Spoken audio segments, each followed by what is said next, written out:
Yonge Eglinton Transit Gateway. This is a consolidation strategy for the Yonge Eglinton Transit Station. In the course of this discussion, I'm going to use two metaphors. The first of these is the game of chess. On the left, we see the normal flat plane mapping that usually goes along with land use planning. On the right, we see a three-dimensional model which is more indicative of the conditions we find at the Yonge Eglinton Transit Station. And here in Star Trek, we see chess being played on the various levels. The other metaphor in the Welland Canal, same scale as the trench that will be cut along Eglinton to form the station. So with these in mind, let's do the opening move.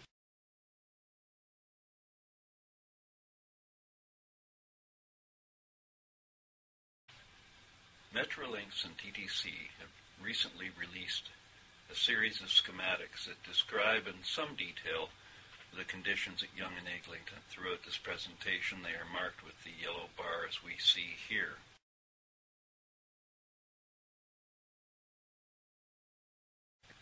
In this map from the midtownplan.ca, we see at the Yonge Eglinton crossroads two ovals. The longest one represents the extent of the cut that will be done along Eglinton, and the smaller oval indicates the area of development that is slated to occur along Eglinton at this time.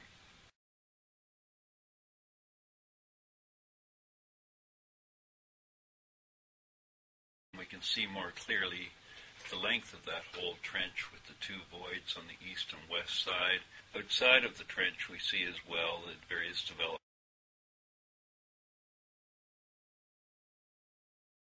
There's a lock on the Welland Canal that transposed onto the development lands at Yonge and Eglinton, forming one comprehensive amalgam, which can either occur as a number of standalone projects or be consolidated to some greater benefit.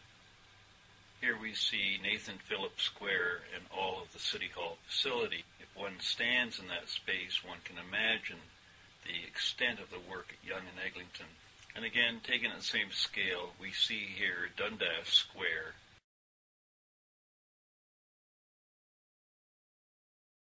described here as a diameter of 1 kilometer. It represents a 5-minute walking distance from the Yonge Eglinton intersection to any of these properties.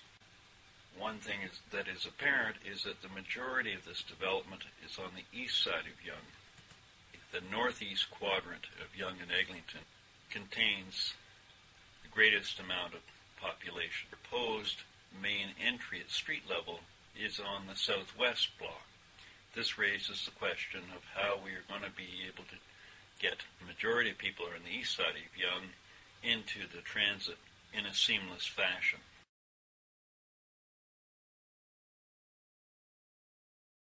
The Yonge subway platform and the LRT platform, which are essentially a T and separated from each other by some distance as well.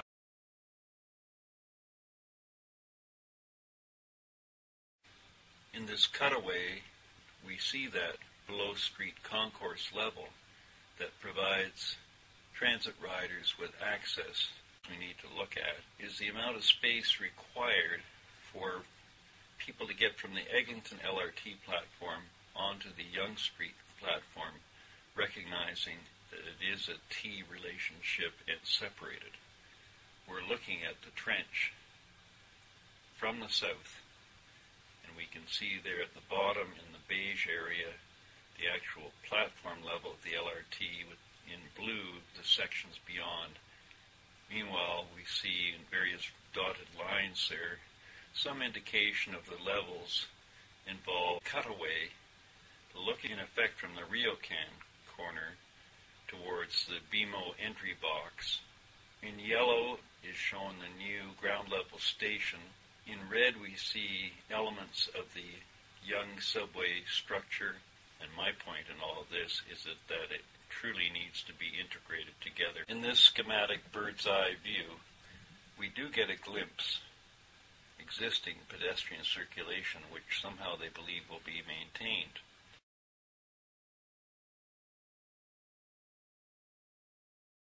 The magnitude of the void that will be excavated along Eglinton for some 370 meters is equivalent to the lift volume of a lock on the seaways we see on the left. If you can imagine this thing being lowered down into the ground at its full height so that the deck of the ship is flush with the street, it gives you an idea of the volume that is going to be cut away. Now in more detail, I show here the size of the lift lock and again the width of it. And in gold, I show in addition to that the actual width and the depth of the trench.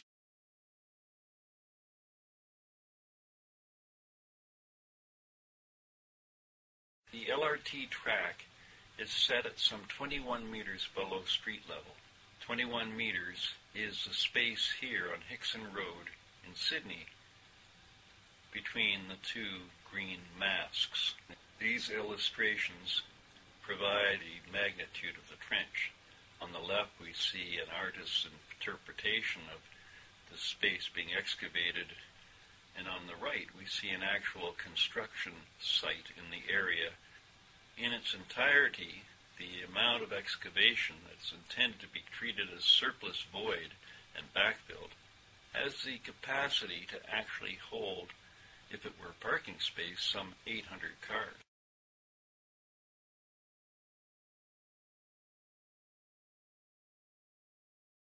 Here we see services opened up under another street, which in many regards are similar to what we'll find under Yonge Street. And here, in fact, we see engineering drawings that do show us a service street. The yellow band there is the actual understreet concourse that exists today. It dips down as one gets to the east side of Yonge, and the reason for that is avoiding the services that are pocketed under the street. In truth, if these services were moved down, it would be possible to then do a complete flush deck under the street, providing a much more viable route with retail at that level as well.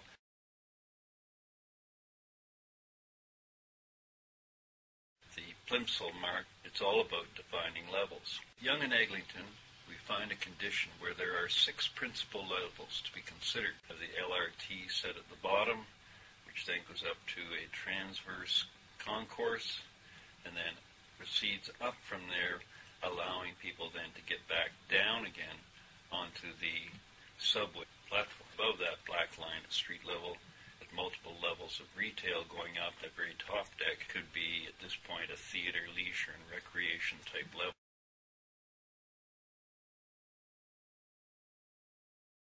Retail opportunity is important.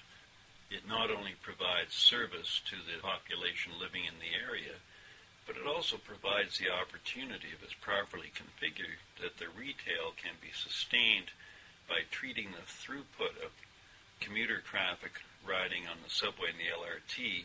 As we all know, Yonge and Eglinton does not have a very robust road network that will sustain increased retail. Both the architecture and how the actual gateway works, and we want to see in this case that the barricading of the transit component is broken down and we get to a seamless environment that enables people to circulate from transit into the surrounding locale with all its offerings.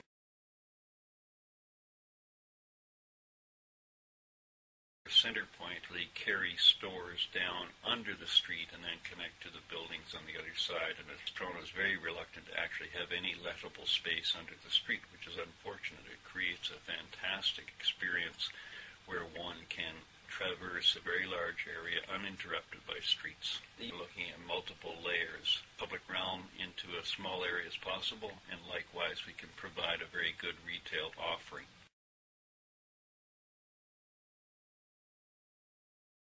Here in this example, the Queen Victoria Building in Sydney, which actually works as 5 layers of retail and originally built in the early 1900s. In this example, the Strand actually goes back to the 1890s, and again, it's a delightful multiple layer retail environment. Each layer has its own character to it and its own retail offering. These are all types of design decisions and the planning that are required at Yonge and Eglinton if we're going to truly get to a comprehensive solution.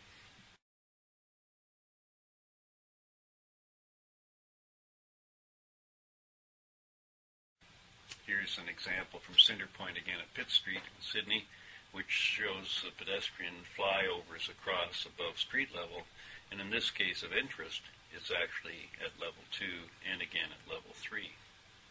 And again, looking from Pitt Street, multiple crossovers, because they're very interested in developing robust circulation pattern through all the retail that has been set in place.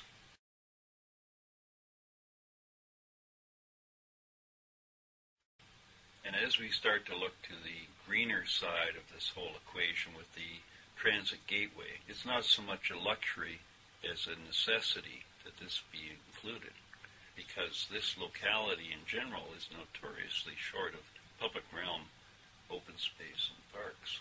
Meanwhile, the introduction of these considerations into the crossroads provides the opportunity again for the chessboard to truly come alive as a living urban place.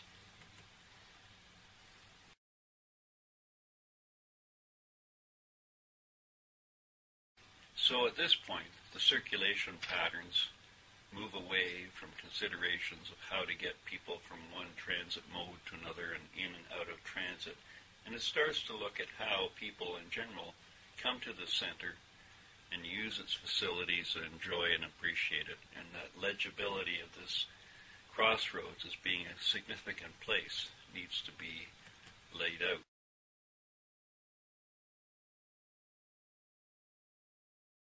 And again, the open space that we're able to establish can't be the traditional ideas necessarily of green space and trees. It has to be able to appreciate the magnitude of development in the area and all those levels, and still within it ensure that it breathes into the whole volume and the structure of this area a legible public realm.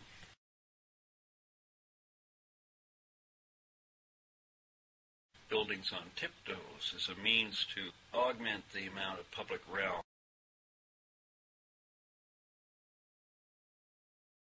Convertibility today, they can pull out these trolleys in the open space and these canopies, then create a convertible space that can be tuned to the weather.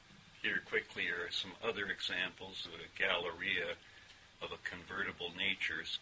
And here again we see an example in Manhattan of an actual atrium space that is an urban room open to the public. There are systems that allow for operable walls, as for instance these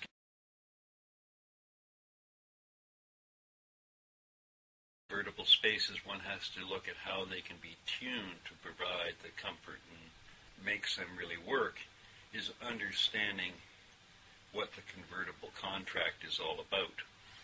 When one thinks that a population is dressed for the weather to start with, it's not any different than thinking of what kind of temperature range somebody might sit on a park bench.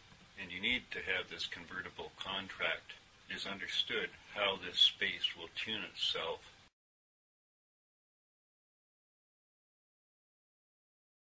Any space of significance is it must capture equality. In this example, it's the Getty Museum in LA. Here we're looking at the Brisbane River frontage and how the architectural gaiety has been brought into an area which, again, is an intensive business center.